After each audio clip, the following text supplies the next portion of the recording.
नमस्कार मेरे प्रिय विद्यार्थियों, मेरे विद्वान साथियों, मैं आपका दोस्त आशीष शर्मा काव्य क्लासेस के ऑनलाइन मंच पर आप सभी का तहे दिल से हार्दिक स्वागत करता हूं। आज हम एक नए वीडियो के साथ आपके सामने पेश हो रहे हैं। बीकानेर संभाग को पढ़ रहे हैं और बीकानेर संभाग में दोस्तों आज हम जिला बीकानेर पढ़ेंगे। जिला बीकानेर करणी माता की भूमि, जिला बीकानेर लालगढ़ म्यूजियम के लिए जाना जाता है, एलपी टेसीटोरी के कार्यों के लिए जाना जाता है और बीकानेरी भुजिया के लिए जाना जाता है। ऐसी कई विशेषता हैं जिला बीकानेर की जो इतिहास के पन्नों में, कला संस्कृति के पन्नों में, भूगोल के पन्नों में दर्ज हैं। उन सभी विशेषताओं को काव्य क्लासेस के प्रतिनिधि के रूप में आपके सामने प्रस्तुत कर रहा हूं। मैं आपका दोस्त, आपका भाई, आपका अध्यापक, आपका मित्र आशीष शर्मा ईश्वर से प्रार्थना करता हूं मेरे द्वारा पढ़ाया गया जो भी विषय हो वो आपकी प्रगति में सहायक हो, ऐसी मेरी ईश्वर से प्रार्थना है। अब दोस्तों हम मुद्दे पे आते हैं और शुरू करते हैं जिला बीकानेर। ठीक दोस्तों, आज दोस्तों जो हमारा टॉपिक है वो है जिला बीकानेर। आज का दोस्तों जो हमारा टॉपिक है वो है जिला बीकानेर। ठीक, अब दोस्तों जब हम बीकानेर की बात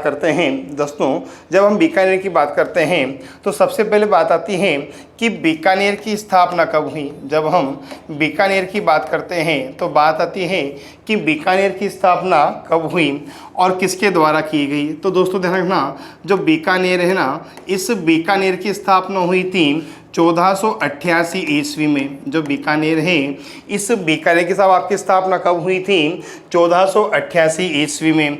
अच्छा, पूछा जाएगा कि जो बीकानेर है, इस बीकानेर की स्थापना किसके द्वारा की गई थी? पूछा जाएगा कि जो बीकानेर है, इस बीकानेर की स्थापना किसके द्वारा की गई थी? राव बीका के द्वारा। जो बीकानेर है, इस बीकानेर की स्थापना हुई थी 1488 में और दोस्तों बीकानेर की स्थापना करने वाले थे राव बीका। और दोस्तों पूछा जाएगा कि जो राव बीका हैं, इन राव बीका के पिता का नाम क्या था? पूछा जाएगा कि राव बीका के पिता का नाम क्या था? तो दोस्तों ध्यान रखना, जो राव बीका हैं, इन राव बीका के पिता का नाम था राव जोधा। पूछा जाए कि जो राव बीका हैं, राव बीका के पिता का नाम क्या था? राव जोधा। ठीक दोस्तों, जो राव बीका है, इस राव बीका के द्वारा राजधानी भी बनाई गई थी। फिर पूछा जाएगा कि जो राव बीका है, इस राव बीका की राजधानी क्या थी? पूछा जाएगा कि जो राव बीका है, इसने बीकानेर की राजधानी क्या बनाई? तो दोस्तों ध्यान रखना, जो राव बीका है ना, इस राव बीका के द्वारा कोडम देसर को, दोस्तों राव बीका के द्वारा कोडम देसर को बीकानेर के राठौड़ वंश की राजधानी बनाया गया था। समझ जाओगे, बीकानेर की स्थापना हुई थी 1488 में, करने वाले थे राव बीका। राव बीका के पिता का नाम था राव जोधा और राव बीका की राजधानी का नाम था कोडम देसर। ठीक दोस्तों, फिर बात आती है कि जो कोडम देसर हैं, इस कोडम देसर की स्थापना किसने की थी? दोस्तों बात आती है कि जो कोडम देसर हैं, इस कोडम देसर की स्थापना किसने की थी? तो आप क्या बताओगे कि जो कोडम देसर हैं, इस कोडम देसर की स्थापना की थी रानी कोडम दे ने। पूछा जाएगा कि जो कोडम देसर हैं और इस कोडम देसर की स्थापना किसने की थी? रानी कोडम दे ने। एकदम क्लियर। और पूछा जाए कि जो रानी कोडम दे हैं, पूछा जाएगा कि जो रानी कोडम दे हैं, ये रानी कोडम दे किसकी पत्नी थी? पूछा जाएगा कि रानी कोडम दे किसकी पत्नी थी? तो आप क्या बताओगे कि जो रानी कोडम दे हैं, ये रानी कोडम दे रणमल राठौड़ की पत्नी थी। ये जो रानी कोडम दे है, ये रणमल राठौड़ की पत्नी थी। समझ जाओगे दोस्तों, जो कोडम दे हैं, ये कोडम दे किसकी पत्नी थी? रणमल राठौड़ की पत्नी थी। एकदम क्लियर। और दोस्तों याद रखना, जो रणमल राठौड़ हैं, इस रणमल राठौड़ की हत्या की थी राणा कुंभा ने।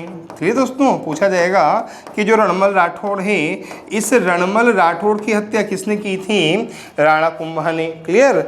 और रणमल राठौड़ के पुत्र का नाम, दोस्तों जो रणमल राठौड़ है, इसके पुत्र का नाम था राव जोधा। समझ जाओगे, रणमल राठौड़ के पुत्र का नाम क्या था? राव जोधा। एकदम फिर समझना, बीकानेर की स्थापना 1488 ईस्वी में हुई। किसके द्वारा की गई? राव बीका के द्वारा। राव बीका के पुत्र का नाम राउजोधा। ठीक, राउबिका की राजधानी कोडमदेसर। कोडमदेसर की स्थापना किसने की? रानी कोडमदेव। रानी कोडमदेव का विवाह किससे हुआ था? रणमल राठौड़ से। और रणमल राठौड़ की हत्या किसने की थी? राणा कुंभा ने। और रणमल राठौड़ के पुत्र का नाम था राउजोधा, और जोधा के पुत्र का नाम था राउबिका। तो मतलब राठौड़ रणमल राउबिका के क्या हो गए? दादाजी हो गए। एकदम क्लियर यहाँ तक तो पहली बात समझ गए। ठीक, दूसरी बात फिर बात आती है दोस्तों, फिर बात आती है, हम आगे की बात करते हैं। तो दोस्तों जो बीकानेर रियासत है, ये बीकानेर रियासत मुगलों के अधीन भी रही थी। दोस्तों जो बीकानेर रियासत है ये मुगलों से अधीन भी रही थी। फिर बात आए कि बीकानेर रियासत ने मुगलों से संधि कब की? पूछा जाएगा आपसे कि बीकानेर रियासत ने मुगलों से संधि कब की? प्रश्न उठेगा कि बीकानेर रियासत ने मुगलों से संधि कब की? तो आप क्या बताओगे कि बीकानेर रियासत ने 1570 में, बीकानेर रियासत ने 1570 में मुगलों से संधि की थी। ठीक, और पूछा जाएगा कि ये संधि कहाँ की गई थी? ये संधि कहाँ की गई थी? तो आप क्या बताओगे कि ये संधि की गई थी नागौर दरबार में। पूछा जाए कि बीकानेर रियासत ने मुगलों से संधि कब की? 1570 में की। ठीक, कहाँ की थी? नागौर दरबार में। ठीक, और पूछा जाएगा कि मुगलों से संधि करने वाला बीकानेर का शासक कौन था? मुगलों से संधि करने वाला बीकानेर का शासक कौन था? तो आप क्या बताओगे? राव कल्याणमल। एकदम क्लियर दोस्तों, मुगलों से संधि करने वाला बीकानेर का शासक कौन था? राव कल्याणमल। समझ जाओगे दोस्तों, मुगलों से संधि करने वाला बीकानेर का शासक कौन था? राव कल्याणमल। मुगलों से संधि की थी बीकानेर रियासत ने, और मुगलों से संधि कब की थी? 1570 में। कहाँ की थी? नागौर दरबार में। और मुगलों से संधि करने वाला बीकानेर का शासक कौन था? राव कल्याणमल। अच्छा दोस्तों, अगर आपसे पूछ लिया जाए कि जो नागौर दरबार है, पूछ लिया जाए कि जो नागौर दरबार है, इस नागौर दरबार का आयोजन किसने किया था? भारमल ने। पूछा जाए कि नागौर दरबार का आयोजन किसने किया था? भारमल ने। और पूछा जाएगा कि इस दरबार का आयोजन किस दुर्ग में किया गया था? कुचामन दुर्ग में। इस दरबार का आयोजन किस दुर्ग में किया गया था? कुचामन दुर्ग में किया गया था। एकदम क्लियर, समझ जाना। नागौर दरबार का आयोजन कहाँ हुआ था? कुचामन दुर्ग में। किसने किया था? भारमल ने। और भारमल कौन है? मुगलों से संधि करने वाला राजस्थान का पहला राजपूत कौन है? भारमल। मुगलों से संधि करने वाला पहला राजपूत शासक कौन है? भारमल। मुगलों के साथ वैवाहिक संबंध स्थापित करने वाला पहला राजपूत कौन है? भारमल। और भारमल ने अपनी बेटी हरकाबाई का विवाह अकबर से किया था 6 फरवरी 1562 को सांभर में। जब मैं जयपुर रियासत पढ़ाऊंगा वहां इस पर बहुत बड़ी चर्चा करेंगे। एकदम क्लियर, यहां तक एक बार फिर समझना। बीकानेर की स्थापना हुई 1488 में राउबिका ने करी। राउबिका की राजधानी कोडमदेसर। कोडमदेसर के निर्माता रानी कोडमदेव। रानी कोडमदेव के पति का नाम है रणमल राठौड़, और रणमल राठौड़ की हत्या की थी कुंभा ने। रणमल राठौड़ के बेटे का नाम था राउजोधा। बीकानेर रियासत ने मुगलों से संधि की थी 1570 में नागौर दरबार में। ठीक, और दोस्तों संधि करने वाले शासक का नाम था राव कल्याणमल। 1570 में मुगलों से संधि की थी नागौर दरबार में, और नागौर दरबार का आयोजन किया था भारमल ने कुचामन दुर्ग में। ये मैं नागौर जिले में भी पढ़ा चुका हूं। ठीक, फिर बात आती है कि जो बीकानेर रियासत है, बात आती है कि जो बीकानेर रियासत है, इस बीकानेर रियासत का राजस्थान में विलय कब हुआ? पूछा जाएगा कि जो बीकानेर रियासत है, इस बीकानेर रियासत का राजस्थान में विलय कब हुआ? तो आप क्या बताओगे कि जो बीकानेर रियासत है इसका राजस्थान में विलय हुआ था 30 मार्च 1949 को। बीकानेर रियासत का राजस्थान में विलय कब हुआ? 30 मार्च 1949 को हुआ। ठीक, और दोस्तों मैं पहले बता चुका हूं और बार बार बताऊंगा। ठीक दोस्तों, इस दिन था राजस्थान एकीकरण का चौथा चरण। और दोस्तों इस चौथे चरण का नाम मैंने पहले बताया था वृहद राजस्थान संघ। क्या नाम था दोस्तों? वृहद राजस्थान संघ। और वृहद राजस्थान संघ में कितनी रियासतें थी दोस्तों? 14 रियासतें। वृहद राजस्थान संघ में कितनी रियासतें थी? 14 रियासतें। ठीक। अच्छा, पूछा जाए कि 14 रियासतें कैसी थी, तो आप क्या बताओगे? मैं दोस्तों बार बार बताऊंगा क्योंकि मैं चाहता हूं कि आपका सिलेक्शन हो। तो संयुक्त राजस्थान संघ। ठीक। और दोस्तों इसमें हमने क्या मिला दिया था? जयपुर, जोधपुर, जैसलमेर और बीकानेर। तो 10 रियासत तो इसमें थी, 10 तो थी इसमें, और 4 हो गई ये 14। राजस्थान में विलय कब हुआ बीकानेर का? 30 मार्च 1949 को राजस्थान एकीकरण के चौथे चरण में। नाम था वृहद राजस्थान संघ। रियासतें थी 14, संयुक्त राजस्थान संघ प्लस ट्रिपल जेबी, जयपुर, जोधपुर, जैसलमेर, बीकानेर। ठीक। अच्छा दोस्तों देखो, मैं थोड़ी सी चर्चा करता हूं आपसे। ठीक दोस्तों, ध्यान रखना, ये राजस्थान का एकीकरण, ये राजस्थान का एकीकरण। ठीक। अब दोस्तों ध्यान रखना, जब राजस्थान का एकीकरण हो रहा था उस समय साहब आपकी कितनी रियासतें थी? 19। जब राजस्थान का एकीकरण हो रहा था तो कितनी रियासतें थी? 19। ठीक। अब दोस्तों इन 19 रियासतों में, दोस्तों इन 19 रियासतों में जो रियासत सर्वप्रथम भारत में सम्मिलित हुई, दोस्तों इन 19 रियासतों में जो रियासत सर्वप्रथम भारत में सम्मिलित हुई उस रियासत का नाम था बीकानेर। एकदम क्लियर। 19 रियासतों में भारत में सम्मिलित होने वाली पहली रियासत कौन सी थी? बीकानेर। ये प्रश्न पूछा जाता है कि भारत में सम्मिलित होने वाली राजस्थान की पहली रियासत कौन सी थी? बीकानेर। जब राजस्थान का एकीकरण हो रहा था तो कितनी रियासतें थी? 19। और इन 19 रियासतों में सबसे पहले जो रियासत भारत में सम्मिलित हुई वो कौन सी थी? बीकानेर। और पूछा जाएगा कि बीकानेर रियासत भारत में कब सम्मिलित हुई? 7 अगस्त 1947 को। बीकानेर रियासत भारत में कब सम्मिलित हुई? 7 अगस्त 1947 को। फिर बात आती है कि अगर बीकानेर रियासत सबसे पहले भारत में सम्मिलित हुई तो सबसे अंत में भारत में सम्मिलित होने वाली रियासत, सबसे अंत में भारत में सम्मिलित होने वाली रियासत का नाम पूछा जाए तो आप क्या बताओगे? धौलपुर। क्या बताओगे दोस्तों? धौलपुर। ठीक। और दोस्तों जो धौलपुर है ना, ये 14 अगस्त 1947 को, धौलपुर 14 अगस्त 1947 को भारत में सम्मिलित हुआ था। एकदम क्लियर। राजस्थान एकीकरण के समय बीकानेर रियासत का राजस्थान में विलय कब हुआ? 30 मार्च 1949। इस दिन राजस्थान एकीकरण का कौन सा चरण था? चौथा चरण। नाम क्या था? वृहद राजस्थान संघ। रियासतें कितनी थी? 14, संयुक्त राजस्थान संघ प्लस जयपुर, जोधपुर, जैसलमेर और बीकानेर। राजस्थान की 19 रियासतों में सबसे पहले जो रियासत भारत में सम्मिलित हुई कौन सी थी? बीकानेर। और बीकानेर राजस्थान में भारत में कब सम्मिलित हुई? 7 अगस्त 1947। और सबसे अंत में भारत में विलय कौन हुआ था? धौलपुर। कब हुआ था? 14 अगस्त 1947 को। एकदम क्लियर।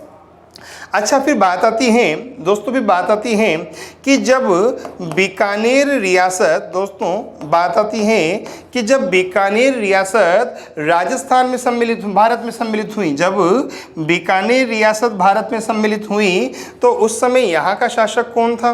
पूछ लिया जाए आपसे कि जब बीकानेर रियासत भारत में सम्मिलित हुई तो उस समय बीकानेर का शासक कौन था? तो आप क्या बताओगे? शार्दुल सिंह। अर्थात आज़ादी के समय बीकानेर के शासक कौन थे दोस्तों? शार्दुल सिंह। समझ जाओगे ना दोस्तों। ठीक। पूछा जाए कि जब बीकानेर रियासत भारत में सम्मिलित हुई तो उस समय बीकानेर का शासक कौन था? शार्दुल सिंह। और जब धौलपुर रियासत भारत में सम्मिलित हुई तो उस समय धौलपुर का शासक कौन था? उदयभान सिंह। कौन था रे भैया? उदयभान सिंह। समझ जाओगे क्या दोस्तों, ये बीकानेर का ऐतिहासिक स्वरूप बता रहा हूं। एक बार फिर समझना, भारत में सम्मिलित होने वाली पहली रियासत बीकानेर, शासक का नाम शार्दुल सिंह।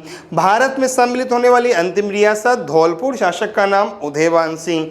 बीकानेर भारत में शामिल हुआ 7 अगस्त 1947 को, तो धौलपुर भारत में शामिल हुआ 14 अगस्त 1947 को। बीकानेर राजस्थान में मिला 30 मार्च 1949 को। एकदम क्लियर। अच्छा दोस्तों, एक बात और ध्यान रखना बीकानेर रियासत राजस्थान की पहली रियासत है जिसने आज़ादी से पहले पंचायती राज की स्थापना की थी। एकदम क्लियर। तो आज़ादी से पूर्व पंचायती राज की स्थापना करने वाली रियासत, आज़ादी से पूर्व पंचायती राज की स्थापना करने वाली रियासत कौन सी थी? बीकानेर। एकदम क्लियर। आज़ादी से पूर्व पंचायती राज की जो स्थापना की थी वो सब आपके किसने की थी? बीकानेर ने। किसने की थी? बीकानेर ने। और पूछा जाए कि ये ऐसा करने वाला शासक कौन था? महाराजा गंगा सिंह। कौन था दोस्तों? महाराजा गंगा सिंह। समझ जाओगे क्या अच्छी तरह? आज़ादी से पूर्व पंचायती राज की स्थापना करने वाली रियासत बीकानेर और पंचायती राज की स्थापना करने वाली शासक गंगा सिंह। ठीक दोस्तों, एक बार फिर समझ लो, फिर मुद्दे पे आते हैं। बीकानेर की स्थापना हुई 1488 में, करने वाले थे राव बीका। राव बीका की राजधानी कोडमदेसर। कोडमदेसर का निर्माता था रानी कोडमदे। रानी कोडमदे के पति का नाम था रणमल और रणमल की हत्या की थी कुंभा ने और रणमल के बेटे का नाम था राव जोधा। बीकानेर रियासत के शासक कल्याणमल ने नागौर दरबार में मुगलों से संधि की थी। शासक था अकबर। नागौर दरबार का आयोजन किया था भारमल ने कुचामन दुर्ग में। भारमल मुगलों की अधीनता स्वीकार करने वाला राजपूताने का पहला शासक है। भारमल मुगलों के साथ वैवाहिक संबंध स्थापित करने वाला पहला शासक है। और भारमल ने अपनी बेटी हरकाबाई का विवाह किया था अकबर से 6 फरवरी 1562 को सांभर में। बीकानेर रियासत का विलय हुआ था 30 मार्च 1949 को राजस्थान एकीकरण के चौथे चरण में। दोस्तों बीकानेर का, अच्छा राजस्थान, दोस्तों बीकानेर रियासत राजस्थान की पहली रियासत है जो सबसे पहले भारत में शामिल हुई। और कब हुई थी दोस्तों? 7 अगस्त 1947 को। सबसे अंत में भारत में शामिल हुई थी धौलपुर 14 अगस्त 1947 को। आज़ादी के समय बीकानेर के शासक का नाम था दोस्तों शार्दुल सिंह, तो धौलपुर के शासक का नाम था उदयभान सिंह। बीकानेर रियासत राजस्थान की पहली ऐसी रियासत है जिसने आज़ादी से पूर्व अपनी रियासत में, अपने क्षेत्र में, अपने राज्य में पंचायती राज की स्थापना की थी। ठीक। और दोस्तों ऐसा करने वाले थे महाराजा गंगा सिंह। एकदम क्लियर क्या दोस्तों? चलूं आगे, यहां तक कोई डाउट? अगली बात दोस्तों, एक बात और समझना दोस्तों अच्छी तरह। देखो, जब राजस्थान का एकीकरण हो रहा था तो उस समय साहब आपकी कितनी रियासतें थी? 19 रियासतें। जब राजस्थान का एकीकरण हो रहा था तो उस समय कितनी रियासतें थी? 19। और दोस्तों इन 19 में से 4 रियासतें ऐसी थीं, इन 19 में से 4 रियासतें ऐसी थीं जो पाकिस्तान में सम्मिलित होना चाहती थीं। इन 19 में से 4 रियासतें ऐसी थीं जो पाकिस्तान में सम्मिलित होना चाहती थीं। एकदम क्लियर। समझना, आज़ादी के समय कुल कितनी रियासतें थीं? 19। ठीक। और दोस्तों इन 19 में से 4 रियासतें ऐसी थी जो पाकिस्तान में सम्मिलित होना चाहती थीं। फिर पूछा जाएगा कि उन 4 रियासतों के नाम क्या थे? तो दोस्तों आप क्या बताओगे? एक रियासत का नाम था धौलपुर, जोधपुर। एक का नाम क्या था? जोधपुर। दोस्तों एक रियासत का नाम था बीकानेर। क्या नाम था? बीकानेर। एक तो जोधपुर रियासत, एक बीकानेर रियासत। एकदम क्लियर। दोस्तों एक रियासत का नाम था धौलपुर। क्या नाम था? धौलपुर। जोधपुर, बीकानेर, धौलपुर। और दोस्तों एक रियासत का नाम था जैसलमेर। क्या नाम था? जैसलमेर। तो जोधपुर, बीकानेर, धौलपुर और जैसलमेर 4 ऐसी रियासतें थीं जो आज़ादी से पहले पाकिस्तान में सम्मिलित होना चाहती थीं। आज़ादी के समय राजस्थान में कितनी रियासतें थी? 19। और 19 में से 4 रियासतें पाकिस्तान में सम्मिलित होना चाहती थीं। जोधपुर, जैसलमेर, बीकानेर, धौलपुर, ये चारों कहाँ जाना चाहती थी? पाकिस्तान में। ये चारों रियासतें पाकिस्तान में जाना चाहती थीं दोस्तों, ये चारों रियासतें पाकिस्तान में जाना चाहती थीं। और दोस्तों इस बात की साहब आपकी जो सूचना दी थी ना दोस्तों, इस बात की साहब आपकी जो सूचना दी थी, उस साहब आपके सूचना देने वाले का नाम था सोमनेश जोशी, अर्थात पत्रकार सोमनेश जोशी ने, पत्रकार सोमनेश जोशी ने सबसे पहले ये बताया था कि ये चारों रियासतें पाकिस्तान में जाना चाहती हैं। पत्रकार सोमनेश जोशी के द्वारा सबसे पहले ये बताया गया था कि ये चारों रियासतें कहाँ जाना चाहती हैं, पाकिस्तान में। क्लियर। और दोस्तों सोमनेश जोशी के समाचार पत्र का नाम था रियासती समाचार पत्र।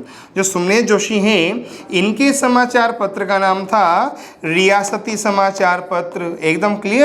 और सोमनेश जोशी ने रियासती समाचार पत्र में ये बताया था कि जोधपुर, जैसलमेर, बीकानेर, धौलपुर पाकिस्तान में जाना चाहती है।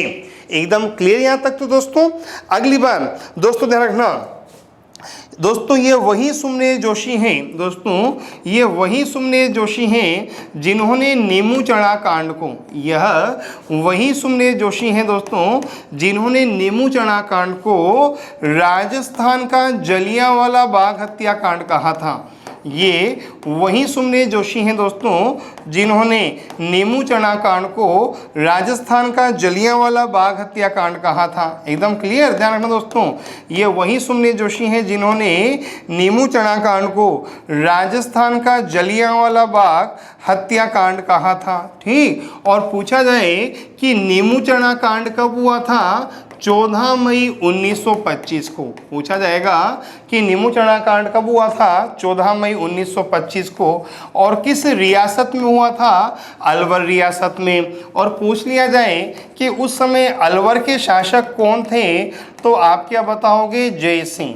उस समय अलवर के शासक कौन थे, जय सिंह।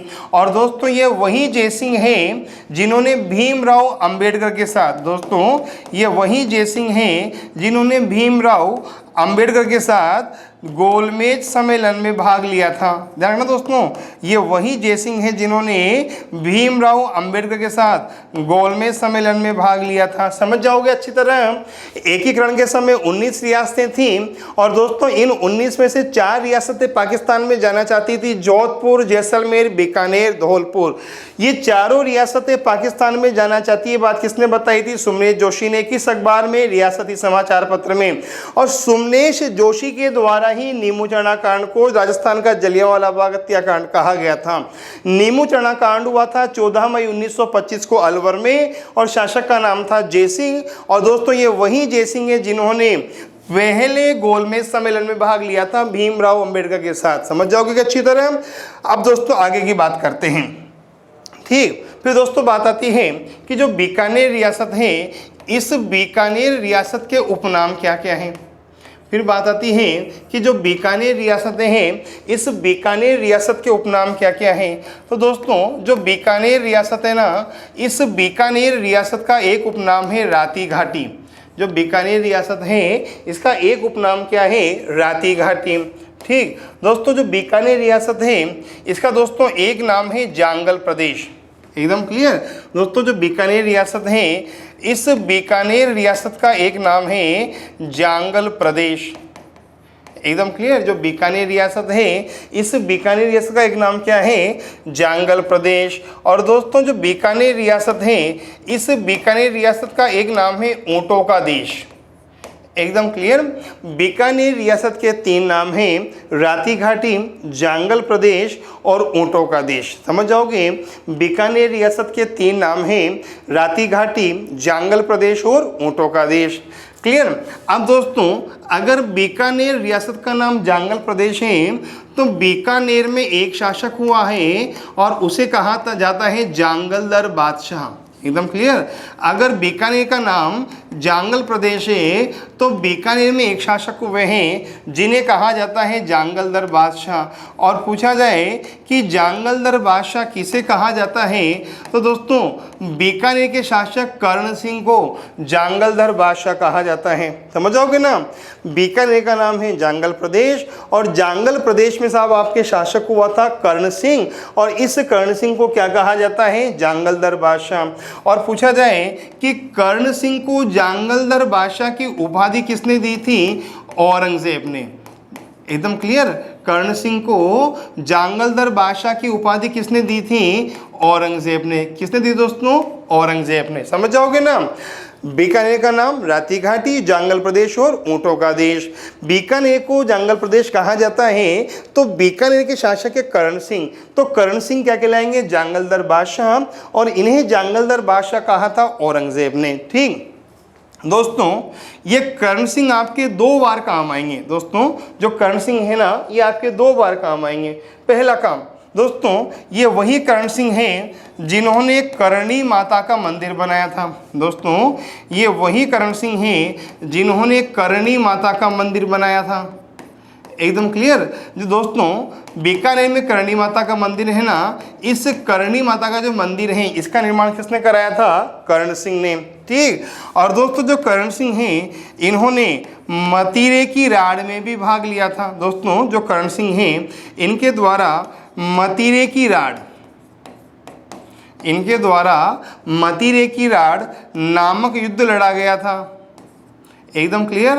दोस्तों राजस्थान इतिहास में युद्ध बहुत प्रसिद्ध है, मतीरे की राड़। एकदम क्लियर। और पूछा जाए कि जो मतीरे की राड़ जो युद्ध है ये कब हुआ था, 1644 में। जो मतीरे की राड़ नामक युद्ध है ये कब हुआ था, 1644 में हुआ था। अच्छा पूछा जाए किसके बीच में हुआ था, तो आप क्या बताओगे, अमर सिंह राठौड़, ये जोधपुर के जागीरदार थे। अमर सिंह राठौड़ और कर्ण सिंह के बीच में, अमर सिंह राठौड़ और कर्ण सिंह के बीच में दोस्तों आपके ये युद्ध हुआ था, मतीरे की राड़ नामक युद्ध हुआ था। समझ जाओगे। बीकानेर का नाम राती घाटी और जांगल प्रदेश और ऊंटों का देश। जांगल प्रदेश अगर बीकानेर को कहा जाता है तो जांगलदर बादशाह कहा जाता है कर्ण सिंह को। कर्ण सिंह को जांगलदर बादशाह कहा था औरंगजेब ने। कर्ण सिंह के द्वारा करणी माता का मंदिर बनाया गया था। कर्ण सिंह के द्वारा मतीरे की राड़ नामक युद्ध लड़ा गया था। एकदम क्लियर। और ये युद्ध हुआ था 1644 में अमर सिंह राठौड़ और कर्ण सिंह के बीच में। और दोस्तों इसमें कौन जीत गया था, अमर सिंह राठौड़। कौन जीत गया था, अमर सिंह राठौड़। क्लियर। और दोस्तों पूछा जाए कि अमर सिंह राठौड़ के नाम पर एक दरवाजा बनाया गया है। अमर सिंह राठौड़ के नाम पर एक दरवाज़ा बनाया गया है। और दोस्तों ये जो दरवाज़ा है ना, ये बना हुआ है आगरा के किले में। अमर सिंह राठौड़ के नाम पर एक दरवाज़ा बना हुआ है। और दोस्तों ये दरवाज़ा कहाँ बना हुआ है, आगरा के किले में। एकदम क्लियर। और दोस्तों जो आगरा का किला है, दोस्तों जो आगरा का किला है दोस्तों, इसका निर्माण कराया था अकबर ने। क्लियर।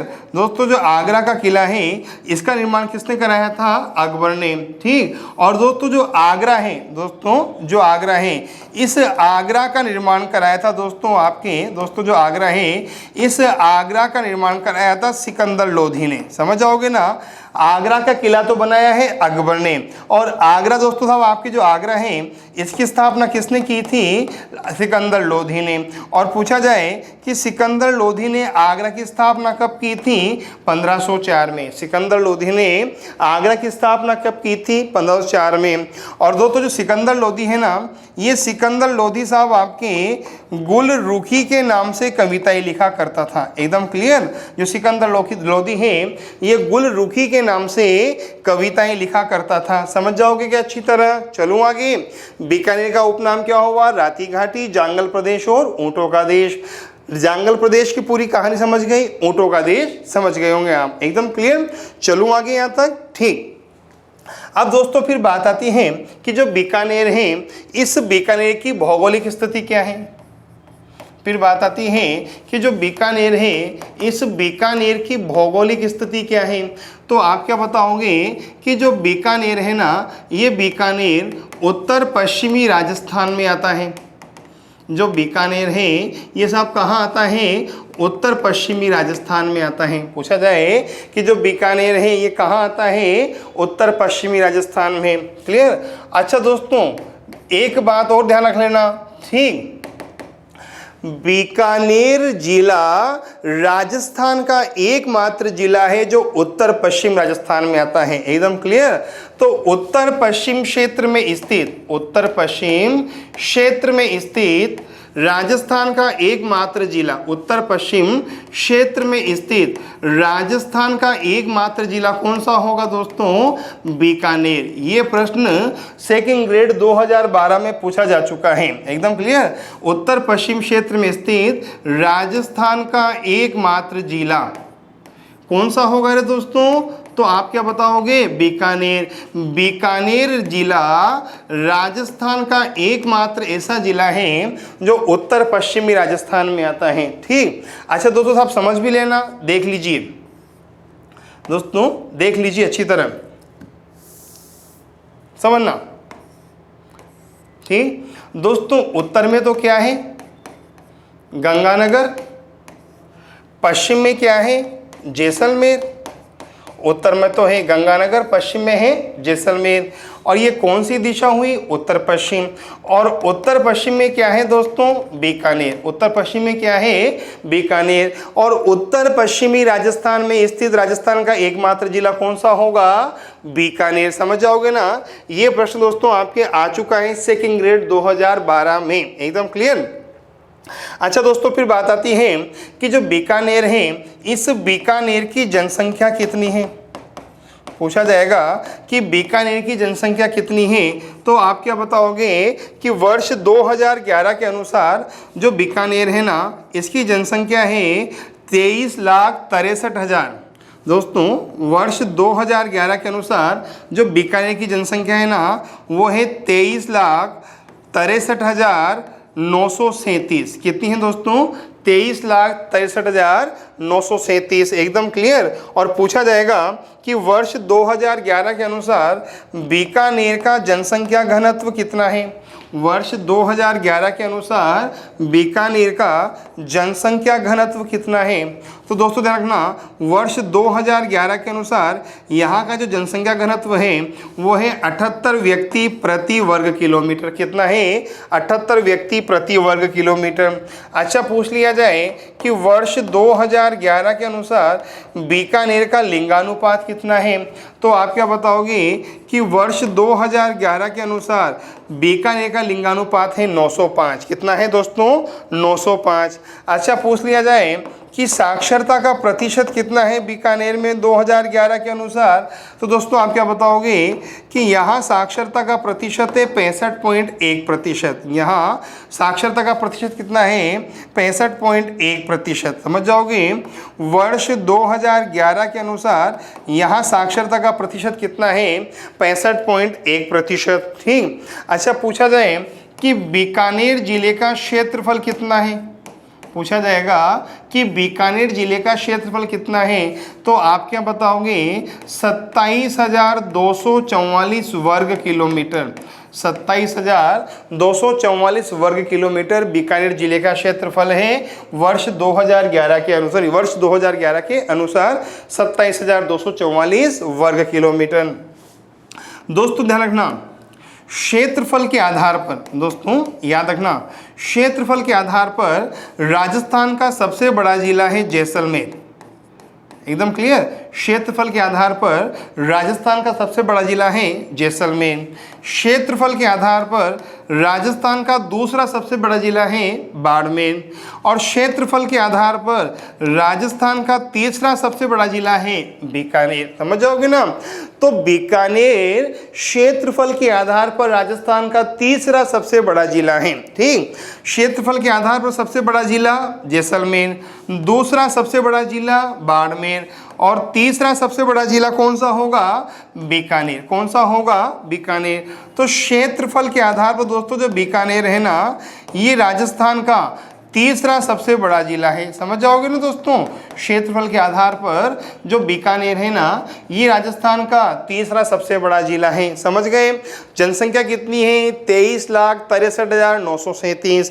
घनत्व 78 व्यक्ति प्रति वर्ग किलोमीटर। लिंगानुपात 905। साक्षरता का प्रतिशत 65.1%। ठीक, 65.1%। क्षेत्रफल 27,244 वर्ग किलोमीटर।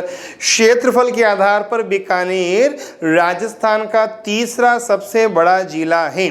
समझ जाओगे, क्षेत्रफल के आधार पर बीकानेर राजस्थान का तीसरा सबसे बड़ा जिला है। ठीक, अच्छा दोस्तों, पहला कौन सा होगा? जैसलमेर। दूसरा कौन सा होगा? बाड़मेर। और तीसरा कौन सा होगा दोस्तों? आपके बीकानेर। ठीक, अच्छा, फिर बात आती है कि जो बीकानेर है, इस बीकानेर का अक्षांशीय विस्तार कितना है?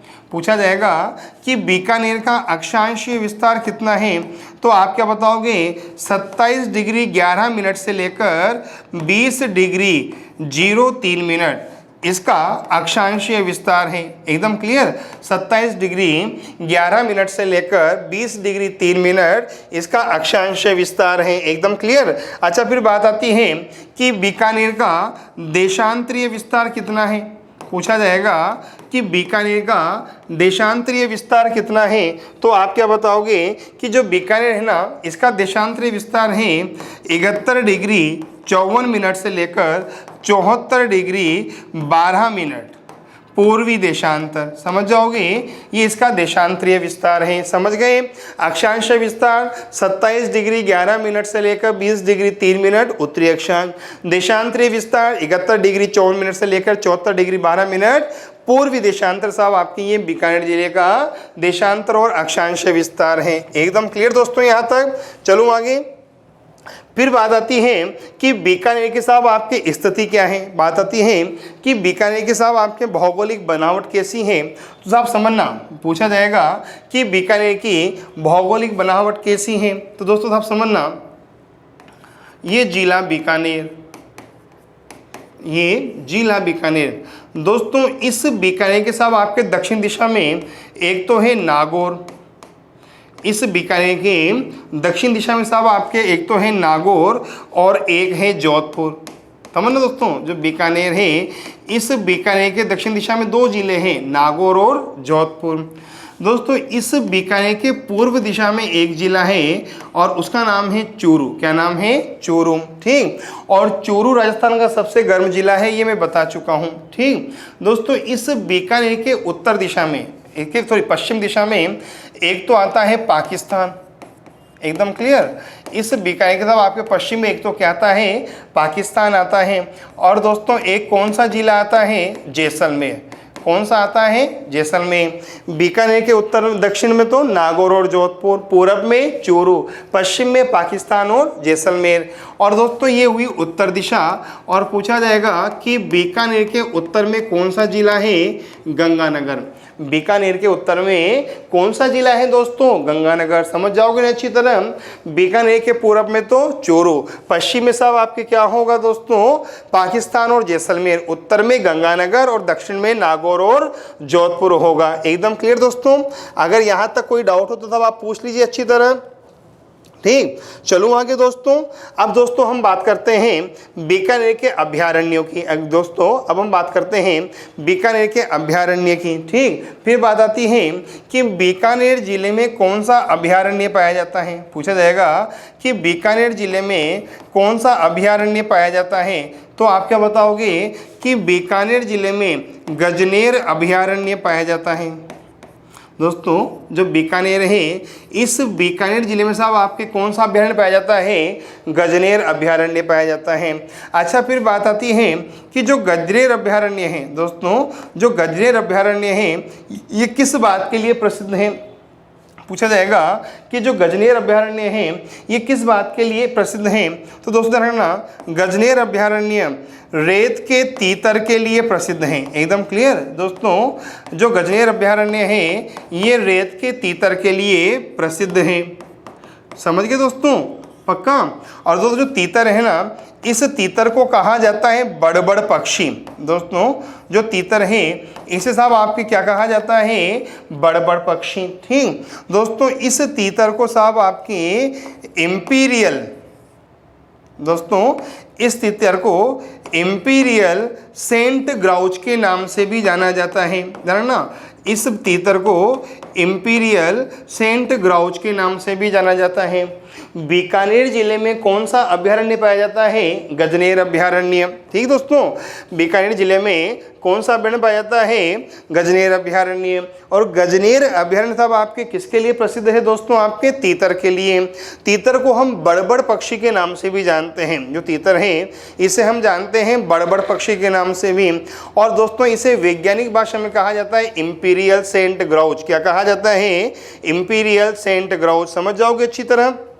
अच्छा दोस्तों ध्यान रखना, अब हम कुछ बातों पे चर्चा कर रहे हैं। ध्यान रखना दोस्तों, मैं आपको थोड़ा सा साफ सामान्य ज्ञान दे रहा हूं जो कि आपके काम का है, एकदम क्लियर। अब राजस्थान में कुछ अभयारण्य हैं जो अपनी विशिष्ट विशेषताओं के लिए जाने जाते हैं। राजस्थान में अब कुछ अभयारण्य हैं जो अपनी विशिष्ट विशेषताओं के लिए जाने जाते हैं। जैसे दोस्तों मैं बात करता हूँ ताल छापर अभयारण्य की, मैं बात करता हूँ ताल छापर अभयारण्य की।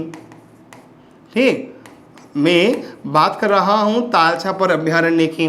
फिर बात आती है कि जो ताल छापर अभयारण्य है, बात आती है कि जो ताल छापर अभयारण्य है ये किस जिले में आता है, चूरू में। दोस्तों जो ताल छापर अभयारण्य है किस जिले में आता है, चूरू में। और पूछा जाए कि ताल छापर अभयारण्य किसके लिए प्रसिद्ध है, तो आप क्या बताओगे कि जो ताल छापर अभयारण्य है ये कृष्ण मृग के लिए प्रसिद्ध है। समझ जाओगे दोस्तों, जो ताल छापर अभयारण्य है ये किसके लिए प्रसिद्ध है, कृष्ण मृग के लिए प्रसिद्ध है। समझ जाओगे। गजनेर अभयारण्य तीतर के लिए अर्थात बड़बड़ के लिए। तो ताल छापर अभयारण्य साहब आपके किसके लिए प्रसिद्ध है दोस्तों, आपके कृष्ण मृग के लिए। अच्छा दोस्तों ये तो हुई पहली बात। अगली बात दोस्तों, एक अभयारण्य है धावा डोली अभयारण्य। दोस्तों एक अभयारण्य है और उस अभयारण्य का नाम है धावा डोली अभयारण्य। एकदम क्लियर, एक अभयारण्य है, नाम क्या है, धावा डोली अभयारण्य। ठीक, पूछा जाएगा कि जो धावा डोली अभयारण्य है ये किस जिले में आता है, पूछा जाएगा कि जो धावा डोली अभयारण्य है ये किस जिले में आता है, जोधपुर जिले में। किस जिले में आता है, जोधपुर जिले में। और दोस्तों ध्यान रखना, देखो कृष्ण मृग के लिए कौन सा अभयारण्य प्रसिद्ध है, ताल छापर। तो सर्वाधिक कृष्ण मृग, दोस्तों सर्वाधिक कृष्ण मृग कहाँ पाए जाते हैं, धावा डोली में। समझ जाओगे ना, सर्वाधिक कृष्ण मृग कहाँ पाए जाते हैं साहब आपके दोस्तों, धावा डोली अभयारण्य में। गजनेर अभयारण्य तीतर के लिए। अच्छा साहब आपके ताल छापर अभयारण्य कृष्ण मृग के लिए। तो धावा डोली अभयारण्य साहब आपके किसके लिए प्रसिद्ध दोस्तों, आपके दोस्तों सर्वाधिक कृष्ण मृग के लिए। ठीक दोस्तों, साहब आपके इसी प्रकार साहब आपके एक अभयारण्य है और उसका नाम है कुंभलगढ़ अभयारण्य। दोस्तों एक अभयारण्य है और उस अभयारण्य का नाम है कुंभलगढ़ अभयारण्य। ठीक दोस्तों, ये अभयारण्य 3 जिलों में है। दोस्तों ये अभयारण्य 3 जिलों में है, एक तो पाली में है, एक राजसमंद में है और एक उदयपुर में है। एकदम क्लियर, एक तो पाली में है, एक राजसमंद में है और एक उदयपुर में है। और पूछा जाए कि साहब आपके जो कुंभलगढ़ अभयारण्य है ये किसके लिए प्रसिद्ध है, भेड़ियों के लिए। एकदम क्लियर, पूछा जाए कि जो कुंभलगढ़ अभयारण्य है ये किसके लिए प्रसिद्ध है, तो आप क्या बताओगे, भेड़ियों के लिए प्रसिद्ध है। समझ जाओगे। गजनेर अभयारण्य तीतर के लिए, ताल छापर कृष्ण मृग के लिए, धावा डोली सर्वाधिक कृष्ण मृग के लिए, कुंभलगढ़ अभयारण्य 3 जिलों में पाली राजसमंद उदयपुर। और दोस्तों किसके लिए प्रसिद्ध दोस्तों साहब आपकी ये, दोस्तों किसके लिए प्रसिद्ध दोस्तों आपकी ये, भेड़ियों के लिए प्रसिद्ध है। एकदम क्लियर। चलो आगे दोस्तों, फिर दोस्तों बात आती है कि और कौन से अभयारण्य हैं। तो दोस्तों एक अभयारण्य है माउंट आबू अभयारण्य। दोस्तों एक अभयारण्य है और उस अभयारण्य का नाम है माउंट आबू अभयारण्य। ठीक, और दोस्तों पूछा जाएगा कि जो माउंट आबू अभयारण्य वो किस जिले में है, तो आप क्या बताओगे कि माउंट आबू अभयारण्य सिरोही जिले में है। किस जिले में है? सिरोही जिले में। और पूछा जाएगा कि माउंट आबू अभयारण्य किसके लिए प्रसिद्ध है? जंगली मुर्गों के लिए प्रसिद्ध है। पूछा जाए कि माउंट आबू अभयारण्य किसके लिए प्रसिद्ध है, तो आप क्या बताओगे कि माउंट आबू अभयारण्य जंगली मुर्गों के लिए प्रसिद्ध है। दोस्तों किसके लिए प्रसिद्ध है? जंगली मुर्गों के लिए प्रसिद्ध है। समझ जाओगे कि दोस्तों अच्छी तरह? ठीक। अच्छा दोस्तों, फिर बात आती है कि और कौन से अभयारण्य हैं जो अपनी विशेषताओं के लिए जाने जाते हैं। तो दोस्तों एक अभयारण्य है सीता माता अभयारण्य। दोस्तों एक अभयारण्य है सीता माता अभयारण्य। ठीक। पूछा जाएगा कि जो सीता माता अभयारण्य है ये किस जिले में आता है, तो आप क्या बताओगे कि जो सीता माता अभयारण्य है ये प्रतापगढ़ जिले में आता है। किस जिले में आता है? प्रतापगढ़ जिले में। और पूछा जाए कि सीता माता अभयारण्य किसके लिए प्रसिद्ध है, तो आप क्या बताओगे कि सीता माता अभयारण्य एक तो सागवान वृक्षों के लिए प्रसिद्ध है। एकदम क्लियर। सीता माता अभयारण्य एक तो सागवान वृक्षों के लिए प्रसिद्ध है। फिर अच्छा दोस्तों, इसके अलावा जो सीता माता अभयारण्य है ये उड़न गिलहरियों के लिए प्रसिद्ध है। एकदम क्लियर। जो सीता माता अभयारण्य है ये सागवान के लिए प्रसिद्ध है, उड़न गिलहरियों के लिए प्रसिद्ध है। और दोस्तों जो सीता माता अभयारण्य है ये सागवान और उड़न गिलहरी के अतिरिक्त, दोस्तों जो सीता माता अभयारण्य है ये सागवान और उड़न गिलहरी के अतिरिक्त सब आपके एक विशेष प्रकार के पशु के लिए प्रसिद्ध हैं। और दोस्तों उस पशु का नाम है चौसिंगा। उस पशु का नाम क्या है? चौसिंगा। एकदम क्लियर। इनके लिए साहब आपके कौन प्रसिद्ध है? साहब आपके सीता माता अभयारण्य। समझ जाओगे क्लियर। इनके लिए साहब आपके कौन प्रसिद्ध है? सीता माता अभयारण्य। अच्छा दोस्तों एक अभयारण्य है जयसमंद अभयारण्य। दोस्तों एक अभयारण्य है जयसमंद अभयारण्य। ठीक। दोस्तों पूछा जाएगा कि जो जयसमंद अभयारण्य है ये किसके लिए प्रसिद्ध है, तो आप क्या बताओगे कि जयसमंद अभयारण्य बघेरों के लिए प्रसिद्ध है। दोस्तों किसके लिए प्रसिद्ध है? बघेरों के लिए प्रसिद्ध है। एकदम क्लियर। दोस्तों साहब आपके एक है सज्जनगढ़ अभयारण्य। दोस्तों एक है सज्जनगढ़ अभयारण्य। ठीक। और पूछा जाए कि जो सज्जनगढ़ अभयारण्य है ये किसके लिए प्रसिद्ध है, तो आप क्या बताओगे कि सज्जनगढ़ अभयारण्य नील गाय के लिए प्रसिद्ध है। जो सज्जनगढ़ अभयारण्य है वो सब किसके लिए प्रसिद्ध है? नील गाय के लिए प्रसिद्ध है। और दोस्तों एक अभयारण्य और है और उसका नाम है साहब आपके फुलवारी की नाल। एक अभयारण्य और है और उसका नाम है फुलवारी की नाल अभयारण्य। एकदम क्लियर। फुलवारी की नाल अभयारण्य। और पूछा जाएगा कि जो दोस्तों फुलवारी की नाल अभयारण्य है इसे एक नाम दिया गया है दोस्तों। क्लियर। और दोस्तों इसे कहा जाता है जलचरों की बस्ती। दोस्तों जो फुलवारी की नाल अभयारण्य है इसे कहा जाता है जलचरों की बस्ती। ठीक। और पूछा जाए कि ये तीनों अभयारण्य किस जिले में आते हैं? उदयपुर में। ये तीनों अभयारण्य किस जिले में आते हैं? उदयपुर में आते हैं। एकदम क्लियर दोस्तों। अच्छा फिर दोस्तों बात आती है कि इसके अलावा कोई और अभयारण्य भी है क्या, तो दोस्तों एक अभयारण्य है और उसका नाम है भैंसरोडगढ़ अभयारण्य। एक अभयारण्य है और उसका नाम है भैंसरोडगढ़ अभयारण्य। ठीक। पूछा जाएगा कि भैंसरोडगढ़ अभयारण्य किस जिले में आता है? चित्तौड़ में। सब आपके कहाँ आता है? चित्तौड़ में। और पूछा जाएगा कि जो भैंसरोडगढ़ अभयारण्य है वो किसके लिए प्रसिद्ध है? घड़ियालों के लिए। एकदम क्लियर। पूछा जाएगा कि जो भैंसरोड अभयारण्य है वो किसके लिए प्रसिद्ध है? घड़ियालों के लिए प्रसिद्ध है। एकदम क्लियर। दोस्तों सब आपके इसी प्रकार एक अभयारण्य जो बहुत प्रसिद्ध है आप सब जानते हो और उसका नाम है केवलादेव अभयारण्य। एकदम क्लियर। कौन सा अभयारण्य दोस्तों? केवलादेव अभयारण्य। और पूछा जाए कि जो केवलादेव अभयारण्य है ये किसके लिए प्रसिद्ध है? साइबेरियाई सारस के लिए। समझ जाओगे ना। जो केवलादेव अभयारण्य है ये किसके लिए प्रसिद्ध है? साइबेरियाई सारस के लिए। ठीक, भरतपुर जिले में है। दोस्तों साहब आपके एक अभ्यारण्य और है और उसका नाम है बंद बारेठा अभ्यारण्य। दोस्तों एक अभ्यारण्य है और उसका नाम है बंद बारेठा अभ्यारण्य, ये भी भरतपुर में आता है। एकदम क्लियर।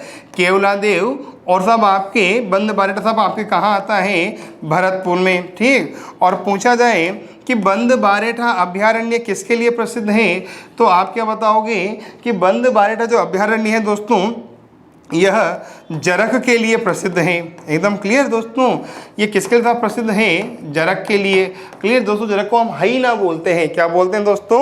हईना बोलते हैं। एकदम क्लियर। अच्छा दोस्तों साहब आपके इसके अलावा एक अभ्यारण्य और है, ठीक, और पूछा जाए वो कौन सा अभ्यारण्य है, तो आप क्या बताओगे कि दोस्तों एक अभ्यारण्य है शेरगढ़ अभ्यारण्य। दोस्तों एक अभ्यारण्य है शेरगढ़ अभ्यारण्य, और पूछा जाएगा कि शेरगढ़ अभ्यारण्य कहाँ आता है? पूछा जाए कि शेरगढ़ अभ्यारण्य कहाँ आता है? बारां में। कहाँ आता है? बारां में। और किसके लिए प्रसिद्ध है? सांपों के लिए प्रसिद्ध है।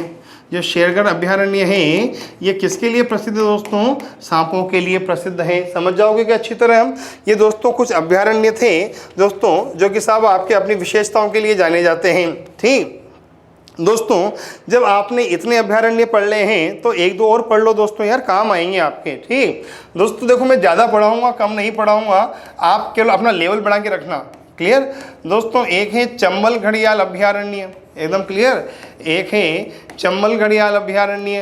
पूछा जाए कहाँ आता है? कोटा जिले में। पूछा जाएगा कि कहाँ आता है? कोटा में। क्लियर। और दोस्तों साहब पूछा जाएगा कि साहब ये किसके लिए प्रसिद्ध है, तो आप क्या बताओगे कि ये स्तनपाई डॉल्फिन के लिए, ये स्तनपाई डॉल्फिन के लिए प्रसिद्ध है दोस्तों चंबल घड़ियाल अभ्यारण्य। समझ जाओगे दोस्तों, जो चंबल घड़ियाल अभ्यारण्य है ये सब आपके स्तनपाई डॉल्फिन के लिए प्रसिद्ध हैं। एकदम क्लियर, समझ गए। अब दोस्तों ये तो सब आपके दोस्तों अभ्यारण्य। एक बार दोस्तों हम और चर्चा कर लेते हैं अच्छी तरह, समझना अच्छी तरह। ठीक, बीकानेर में कौन सा अभ्यारण्य है? गजनेर अभ्यारण्य। बीकानेर में कौन सा अभ्यारण्य है? गजनेर अभ्यारण्य। गजनेर अभ्यारण्य किसके लिए प्रसिद्ध है? तीतर के लिए। तीतर को बड़बड़ पक्षी और इंपीरियल सेंट ग्राउच कहा जाता है। तालछा पर कृष्ण मृग के लिए, धावा डोली सर्वाधिक कृष्ण मृग के लिए, कुंभलगढ़ भेड़ियों के लिए, माउंट आबू जंगली मुर्गों के लिए प्रसिद्ध है। दोस्तों ये काम की बातें हैं, आपको याद रखनी होगी। सीता माता सागवान उड़न गिलहरी और चौसिंगा के लिए प्रसिद्ध है। जयसमंद बघेरों के लिए, सज्जनगढ़ नीलगाय के लिए, फुलवारी की नाल जलचरों की बस्ती कहलाती हैं। तीनों अभ्यारण्य उदयपुर में आते हैं। भैंसरोडगढ़ घड़ियालों के प्रसिद्ध हैं। केवलादेव साहब आपके साइबेरिया सारस के लिए बंद बारेठा अभ्यारण्य जरख के लिए प्रसिद्ध हैं। केवलादेव बंद बारेठा कहाँ आते हैं दोस्तों? आपके भरतपुर में आते हैं। शेरगढ़ अभ्यारण्य साहब आपके सांपों के लिए प्रसिद्ध हैं और चंबल अभ्यारण्य कोटा में स्तनपाई डॉल्फिन के लिए प्रसिद्ध हैं। एकदम क्लियर दोस्तों। अब देखो दोस्तों एक बात और बताता हूं आपको मैं जो काम की है। सांपों के लिए कौन सा अभ्यारण्य प्रसिद्ध है दोस्तों? शेरगढ़ अभ्यारण्य। और दोस्तों पूछा जाएगा सांप के विष निकालने की प्रयोगशाला। पूछा जाएगा सांप के विष निकालने की प्रयोगशाला, ये सांप के विष निकालने की प्रयोगशाला किस जिले में है? देखो सांप के लिए कौन सा अभ्यारण्य प्रसिद्ध है दोस्तों? शेरगढ़। तो सांप के विष निकालने के लिए दोस्तों, सांप के विष निकालने के लिए जो प्रयोगशाला है वो किस जिले में है जहाँ सांपों का विष निकाला जाता है? तो दोस्तों ध्यान रखना, राजस्थान में सांपों का जो विष है ना वो भरतपुर में निकाला जाता है। राजस्थान में जो सांपों का विष है वो भरतपुर में निकाला जाता है। एकदम क्लियर। राजस्थान में जो सांपों का विष साहब आपके वो कहाँ निकाला जाता है? साहब आपके भरतपुर में निकाला जाता है। एकदम क्लियर क्या दोस्तों? यहाँ तक कोई डाउट है क्या? बताओ दोस्तों अगर कोई डाउट हो तो। एकदम क्लियर। चलो आगे। अब दोस्तों हम बात करते हैं बीकानेर की हस्तकला की। अब हम बात करते हैं बीकानेर की हस्तकला की। ठीक दोस्तों, उम्मीद करता हूं दोस्तों यहाँ तक तो आपको पसंद आया होगा और आगे भी पसंद आएगा, प्रयास पूरा करूँगा। ठीक, अब हम दोस्तों बात करते हैं बीकानेर की हस्तकला की। दोस्तों बीकानेर में दो हस्तकला बहुत प्रसिद्ध हैं। बीकानेर में दो हस्तकला बहुत प्रसिद्ध हैं। एक का नाम है उस्ता कला एक का नाम है उस्ता कला। और दोस्तों इस उस्ता कला को कहा जाता है मुनव्वती कला। दोस्तों इसे कहा जाता है मुनव्वती कला। एकदम दोस्तों ध्यान रखना, जो उस्ता कला है दोस्तों इसे कहा जाता है मुनव्वती कला। एकदम क्लियर, उस्ता कला का एक नाम है मुनव्वती कला। तो दोस्तों साहब आपके यहाँ एक कला और है बीकानेर में, और उसका नाम है मथेरना कला। यहाँ एक कला और है और उसका नाम क्या है, मथेरना कला। ठीक, ये दोनों साहब आपके बीकानेर की प्रसिद्ध कलाएं हैं। अच्छा फिर दोस्तों बात आती है कि उस्ता कला क्या होती है। बात आती है कि उस्ता कला होती क्या है और इसका आरंभ किसके समय हुआ और ये कला मूल रूप से कहाँ की है। देखो दोस्तों समझना एकदम क्लियर, ये उस्ता कला। ठीक, अब दोस्तों जो उस्ता कला है ना, इसका जन्म हुआ था ईरान में। दोस्तों जो उस्ता कला है ना, इसका साहब आपके जन्म कहाँ हुआ था, ईरान में हुआ था। ठीक दोस्तों, जो उस्ता कला है ना ये भारत में आई। दोस्तों जो उस्ता कला है ना ये भारत में आई। ठीक, और फिर बात आती है कि इस उस्ता कला का भारत आगमन, इस उस्ता कला का भारत आगमन किसके समय हुआ। तो आप क्या बताओगे कि इस उस्ता कला का भारत आगमन हुआ था अकबर के काल में। एकदम क्लियर, ये जो उस्ता कला है ये अकबर के काल में कहाँ आई, भारत में। फिर बात आती है कि जो उस्ता कला है, इस उस्ता कला का राजस्थान में आगमन कब हुआ। जो उस्ता कला है, इस उस्ता कला का राजस्थान में आगमन कब हुआ।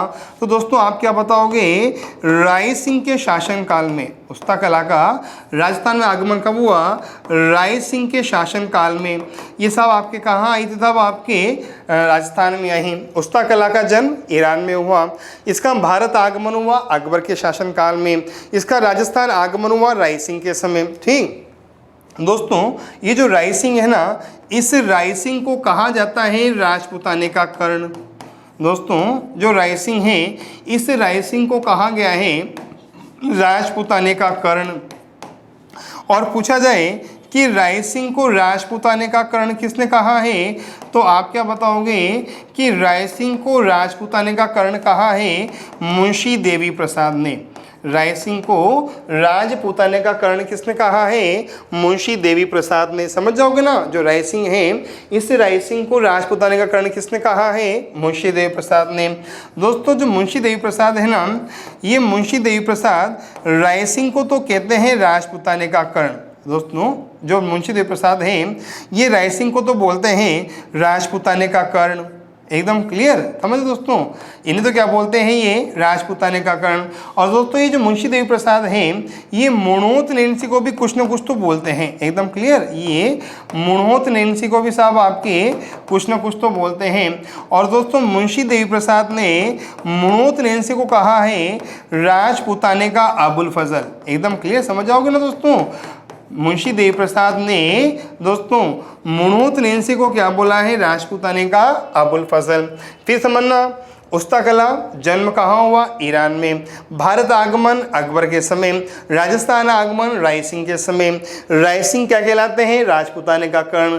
राजपूताने का कर्ण किसने कहा है, मुंशी देवी प्रसाद ने। मुंशी देवी प्रसाद ने राय सिंह को तो कहा है राजपूताने का कर्ण, और मुंशी देवी प्रसाद ने मुणोत नैन्सी को कहा है राजपूताने का अबुल फजल। समझ जाओगे क्या। ठीक, अगली बात, फिर बात आती है कि इस उस्ता कला, दोस्तों फिर बात आती है कि इस उस्ता कला के जनक कौन है। बात आती है कि इस उस्ता कला के जनक कौन है। तो दोस्तों ध्यान ना, जो उस्ता कला है ना, इस उस्ता कला के जनक है कादर बख्श। दोस्तों जो उस्ता कला है, इस उस्ता कला के साहब आपके जनक कौन है, कादर बख्श। समझ जाओगे ना, उस्ता कला के जनक कौन है, राजस्थान में इस कला के जनक कौन है, कादर बख्श। ठीक, फिर बात आती है दोस्तों, फिर बात आती है कि जो उस्ता कला है, दोस्तों ये जो उस्ता कला है, इस उस्ता कला के प्रसिद्ध कलाकार कौन हुए। एकदम क्लियर, पूछा जाएगा कि इस उस्ता कला के प्रसिद्ध कलाकार कौन हुए। क्लियर, तो दोस्तों आप क्या बताओगे कि इस उस्ता कला के जो प्रसिद्ध कलाकार हुए ना दोस्तों, उनका नाम था हिस्सामुद्दीन उस्ता। समझ जाओगे दोस्तों। जो उस्ता कला है, इस उस्ता कला के जो प्रसिद्ध कलाकार हुए उनका नाम था हिस्सामुद्दीन उस्ता। क्या नाम था रे भैया? हिस्सामुद्दीन उस्ता। जनक तो कौन है? कादर बख्श। और प्रसिद्ध कलाकार कौन हुए? हिस्सामुद्दीन उस्ता। ठीक, अब फिर बात आती है कि जो उस्ता कला है दोस्तों, जो उस्ता कला है, इस उस्ता कला को कहा जाता है मुन्नवती कला। जो उस्ता कला है इसे क्या कहा जाता है? मुन्नवती कला। ठीक, और जो उस्ता कला है इसे उस्ता कला भी कहा जाता है।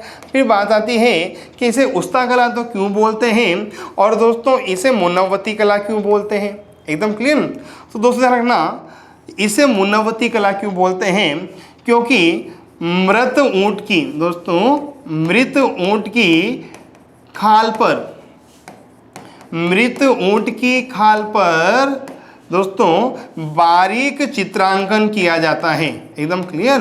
मृत ऊंट की खाल पर बारीक चित्रांकन किया जाता है, इसलिए दोस्तों इसका नाम क्या हो गया? मुन्नवती कला। चूंकि उस्ता कला के अंतर्गत मृत ऊंट की खाल पर बारीक चित्रांकन किया जाता है, इसलिए इसका नाम क्या हो गया? मुन्नवती कला। और चूंकि इस कला के सब आपके जो कारीगर होते हैं दोस्तों, इस कला के जो कारीगर होते हैं उन कारीगरों को सब आपके उस्ताद कहा जाता है। एकदम क्लियर। इस कला के जो कारीगर होते हैं उन्हें उस्ताद कहा जाता है, अथवा वह उस्ता जाति के होते हैं। इस कला के जो कारीगर हैं उन्हें उस्ताद कहा जाता है, अथवा वह उस्ता जाति के होते हैं, इसलिए नाम क्या हो गया इसका? उस्ता कला। समझ जाओगे दोस्तों। मुन्नवती कला क्यों कहा जाता है? क्योंकि मृत ऊंट की खाल पर होती है साहब आपके, इसलिए क्या नाम हो गया इसका? मुन्नवती कला। एकदम क्लियर।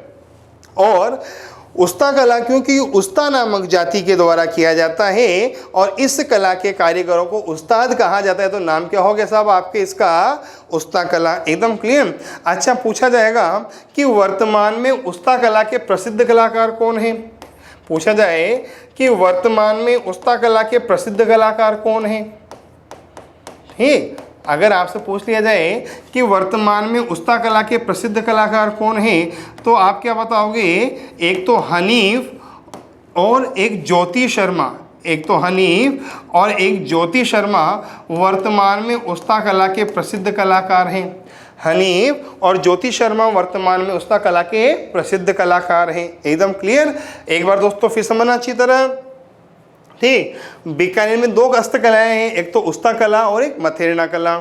उस्ता कला का जन्म कहाँ हुआ? ईरान में। भारत आगमन अकबर के काल में। राजस्थान आगमन राय सिंह के समय। राय सिंह राजपूताने का कर्ण कहलाता है। किसने कहा था? मुंशी देवी प्रसाद ने। और मुंशी देवी प्रसाद के द्वारा अब मोहनोत लेंसी को कहा गया था राजपूताने का अबुल फजल। एकदम क्लियर। चलो आगे, अगली बात। उस्ता कला का जनक कौन है? कादर बख्श। प्रसिद्ध कलाकार हिस्सामुद्दीन उस्ता। चूंकि ये कला मृत ऊंट की खाल पर होती है तो मुन्नवती कला, और इस कला के कारीगर उस्ताद अथवा उस्ता जाति के होते हैं तो उस्ता कला। वर्तमान में प्रसिद्ध कलाकार हनीफ और ज्योति शर्मा। क्लियर।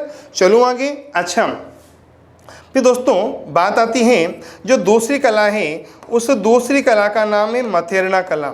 जो दूसरी कला है उस दूसरी कला का नाम क्या है?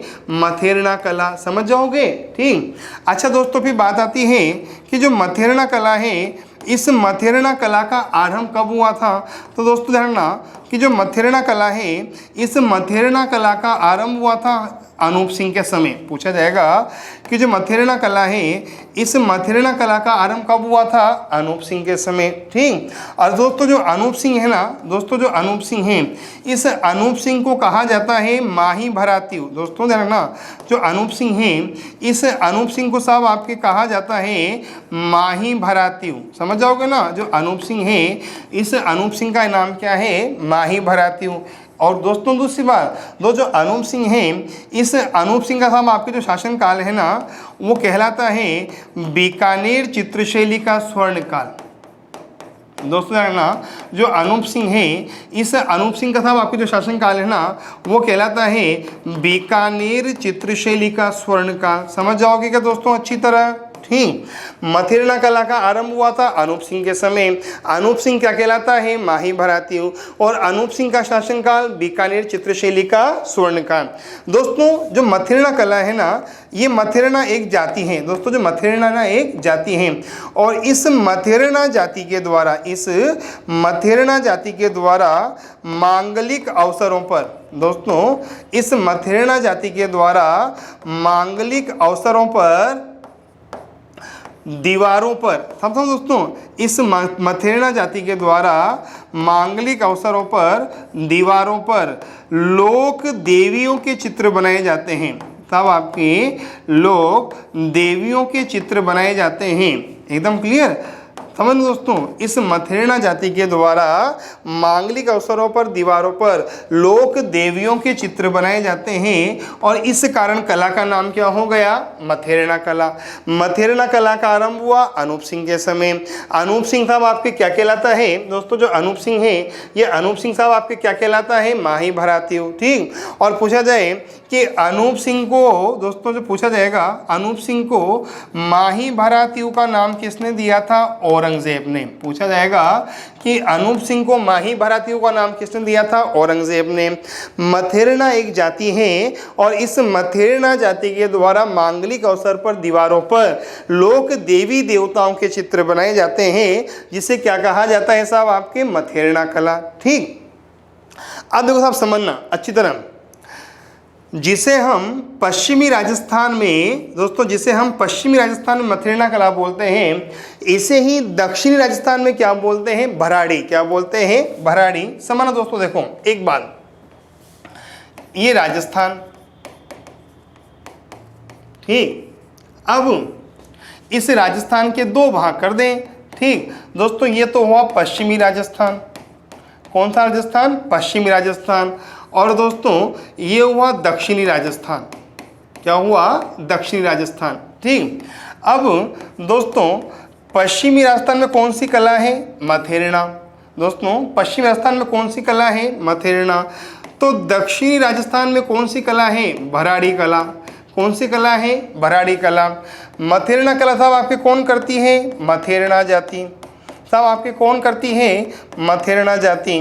तो साहब आपकी जो भराड़ी कला है, इसे कौन करती है? भील जनजाति। कौन करती है? भील जनजाति। अब देखो दोनों में समानता क्या है? मथेरना कला में भी दीवारों पर चित्र बनाए जाते हैं, तो भराड़ी कला में भी साहब आपके दीवारों पर चित्र बनाए जाते हैं। मथेरना कला में भी लोक देवियों के चित्र प्रमुखता से बनाए जाते हैं, तो भराड़ी में भी साहब आपके लोक देवियों के चित्र बनाए जाते हैं। भराड़ी भीलों की देवी कहलाती है। भराड़ी भीलों की देवी कहलाती है। तो जिसे हम पश्चिमी राजस्थान में मथेरना कला बोलते हैं, इसी प्रकार की एक कला दक्षिण राजस्थान में भी है, जिसे भराड़ी कहा जाता है। क्लियर? मथेरना में भी दीवारों पे चित्र, तो भराड़ी में भी दीवारों पे चित्र। मथेरना में मथेरना जाति, भराड़ी में भील जनजाति। ठीक। भराड़ी भीलों की लोक देवी है। ठीक। मथेरना में भी देवियों के चित्रों को प्रमुखता दी गई है, तो भराड़ी में भी भराड़ी नामक देवी को प्रमुखता दी गई है। तो दक्षिण राजस्थान में तो दीवारों पर चित्र बनाना भराड़ी कहलाता है और पश्चिमी राजस्थान में मथेरना कहलाता है। समझ गए दोस्तों अच्छी तरह? चलो दोस्तों समझ ही गए तो फिर दोबारा शुरू कर देते हैं, एक बार रिवाइज करते हैं, फिर दोस्तों बाकी बातें हम करते रहेंगे। बीकानेर की स्थापना 1488 में हुई। करने वाले थे राव बीका, और राव बीका ने साहब आपके दोस्तों, राव बीका के पिता का नाम था राव जोधा। राव बीका की राजधानी कोडमदेसर। कोडमदेसर की स्थापना की थी कोडमदेव ने। कोडमदेव के पति का नाम था रणमल राठौड़। रणमल राठौड़ की हत्या की थी राणा कुंभा ने, और रणमल राठौड़ के बेटा का नाम था जोधा। मुगलों से संधि करने वाली पहली रियासत थी आमेर, और बीकानेर रियासत ने मुगलों से संधि की थी 1570 में नागौर दरबार में, और शासक का नाम था कल्याणमल। और नागौर दरबार का आयोजन किया था भारमल ने। भारमल साहब आपके मुगलों की अधीनता स्वीकार करने वाला राजपूताने का पहला शासक है। बीकानेर राजस्थान में मिलाया गया 30 मार्च 1949 को। एकीकरण के चौथे चरण में वृहद राजस्थान संघ 14 रियासतें। सर्वप्रथम भारत में विलय हुआ बीकानेर का, सबसे एंड में विलय हुआ धौलपुर का। ठीक। जब बीकानेर भारत में गई उस समय यहाँ के शासक थे शार्दुल सिंह, धौलपुर के शासक थे उदयभान सिंह।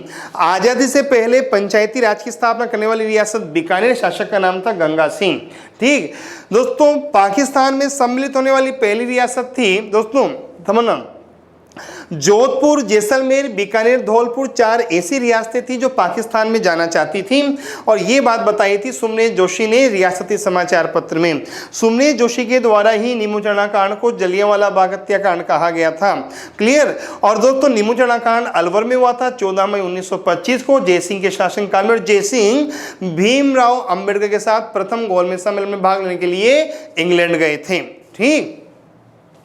अगली बात, इसे कहा जाता है राती घाटी, जांगल प्रदेश और ऊंटों का देश। जांगल प्रदेश अगर बीकानेर को कहा जाता है तो जांगलदर बादशाह कहा जाता है कर्ण सिंह को, और कर्ण सिंह को जांगलदर बादशाह कहा था औरंगजेब ने। कर्ण सिंह ने करणी माता का मंदिर बनाया, मतीरे की राड़ का युद्ध लड़ा। यह युद्ध हुआ था 1644 में अमर सिंह राठौड़ और कर्ण सिंह के बीच में। अमर सिंह राठौड़ का दरवाजा बना हुआ है आगरा के किले में, और आगरा का किला बनाया था अकबर ने, और आगरा बनाया था सिकंदर लोदी ने, और सिकंदर लोदी कहलाता है गुलरुखी, और दोस्तों आगरा बना था 1504 में। ठीक। भौगोलिक स्थिति दोस्तों उत्तर पश्चिमी राजस्थान में है, और बीकानेर राजस्थान का एकमात्र जिला है जो उत्तर पश्चिमी राजस्थान में आता है। इसके उत्तर में गंगानगर, पश्चिम में सब आपके दोस्तों ये मैंने बता रखा है, जनसंख्या देख लेना, और क्षेत्रफल है 27,244 वर्ग किलोमीटर। क्षेत्रफल के आधार पर बीकानेर राजस्थान का तीसरा सबसे बड़ा जिला है मेरे विद्वान साथियों। ठीक। बीकानेर के उत्तर में गंगानगर, दक्षिण में नागौर जोधपुर, पूर्व में चूरू, पश्चिम में पाकिस्तान जैसलमेर। यहाँ गजनेर अभ्यारण्य है जो तीतर के लिए प्रसिद्ध है। तब आपके तीतर को बड़ पक्षी और इंपीरियल सेंट ग्राउच कहा जाता है। तालछा पर कृष्णमृग के लिए, धावाडोली सर्वाधिक कृष्णमृग के लिए, कुंभलगढ़ भेड़ियों के लिए, माउंट आबू जंगली मुर्गों के लिए प्रसिद्ध अभ्यारण्य है दोस्तों। ठीक। सीता माता सागवान वृक्ष के लिए, उड़न गिलहरी के लिए और चौसिंगा के लिए, जैसमंद बगेरों के लिए, सज्जनगढ़ नीलगाय के लिए, फुलवारी की नाल को कहा जाता है जलचरों की बस्ती। ठीक। तीनों अभ्यारण्य उदयपुर में हैं। भैंसरोडगढ़ घड़ियालों के लिए, केवलादेव साइबेरियन सारस के लिए, बनबारेटा जरक के लिए, और दोनों अभ्यारण्य भरतपुर में। शेरगढ़ बारा में है सांप के लिए, चंबल अभ्यारण्य स्तनपायी डॉल्फिन के लिए, और राजस्थान में सांप का विष निकालने की प्रयोगशाला है भरतपुर में। उस्ता कला दोस्तों, मथेरना कला यहाँ की प्रसिद्ध कला है। उस्ता कला को मुन्नवती कला भी कहा जाता है, और मथेरना कला मैंने बता रखी है, आपको अच्छी तरह ध्यान रखना। ठीक दोस्तों। और मथेरना कला के जनक कौन है मैंने आपको अच्छी तरह बता दिया है। ठीक। और दोस्तों जिसे हम मथेरना बोलते हैं इसे ही दक्षिण राजस्थान में भराड़ी कहा जाता है। दोस्तों जिला बीकानेर बहुत बड़ा है। आज की वीडियो में दोस्तों हमने केवल बीकानेर का सामान्य परिचय पढ़ा है। इसका अन्य विशेषताओं को मैं अगले वीडियो में लेकर आपके सामने जरूर प्रस्तुत होऊंगा। उम्मीद करता हूं कि आपको काव्य क्लासेस का ये प्रयास सार्थक लग रहा होगा, अच्छा लग रहा होगा। अगर दोस्तों आपको ये प्रयास अच्छे लग रहे हों तो अधिक से अधिक संख्या में कमेंट करके, लाइक करके, शेयर करके हमें प्रेरित करें और अच्छा करने के लिए। क्लियर दोस्तों। और दोस्तों काव्य परिवार की ओर से मैं ईश्वर से कामना करता हूं कि काव्य क्लासेस आपकी प्रगति में, आपकी सफलता में, आपके भविष्य निर्माण में मील का पत्थर साबित हो, नींव का पत्थर साबित हो। और इसी उम्मीद के साथ, इसी आकांक्षा के साथ, इसी अपेक्षा के साथ धन्यवाद।